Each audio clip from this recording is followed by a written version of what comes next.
Esmotec a démarré en mars 2005. Initialement, donc, je viens de Bourbon Automobile. J'ai travaillé 18 ans chez eux en tant que metteur au point. Au niveau carrière, je ne pouvais plus progresser, donc et moi j'avais envie d'évoluer encore. Donc j'ai décidé de me lancer et de créer donc, ce centre d'essai en 2005. Le cœur de métier d'Esmotec, c'est l'essai et la pré-série, c'est-à-dire le travail en amont, tout ce qui est en amont de la production. Mes clients donc, sont les moulistes, c'est-à-dire le mouliste, c'est la personne qui fabrique donc, le moule en acier. Et moi, j'injecte le plastique dedans pour la première fois. Donc, suite à cet essai, je retransmets donc, un rapport d'essai à mon client mouliste, qui, suite à ça, peut corriger l'outillage pour enfin le transférer sur un site de production. Mon nouveau produit, c'est le steak EMT, donc le piquet multisport en français, 100% jurassien. Tout a été fait sur le secteur de Saint-Claude. Ce piquet en fait, sert à baliser tout ce qui est parcours, tout ce qui est sport en fait, le motocross, le VTT, du skating, de la randonnée. Moi, pratiquant aussi pas mal de sport, de voir toujours ces rubalises sur les branches et tout, je me suis dit tiens, il y a peut-être un truc à faire là-dedans.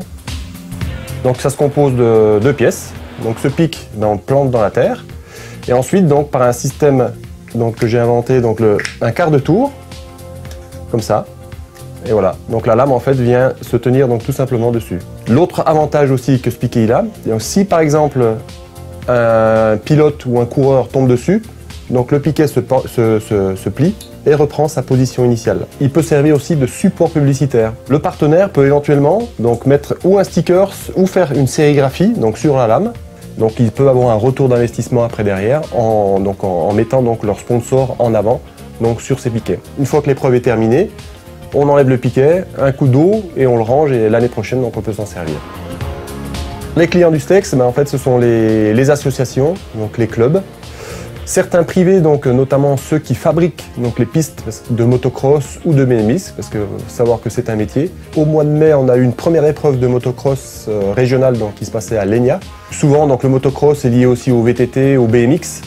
Donc il y avait des personnes là-bas, des organisateurs d'une épreuve de BMX. Donc de fil en aiguille, oui, à chaque épreuve, les personnes voient ces piquets, se posent des questions, tiens, qu'est-ce que c'est? Comme c'est un peu nouveau dans le milieu, on va dire. Petit à petit, ça se développe et le bouche à oreille commence à faire son effet. J'espère avoir de bonnes retombées avec la Fédération française de motocross. Et la grosse manifestation qui s'est passée au mois d'août, à Madrid exactement, au Red Bull Give Me 5. Donc c'est une grosse épreuve de motocross. Donc où là, il y avait un petit peu de Jura dans l'air espagnol.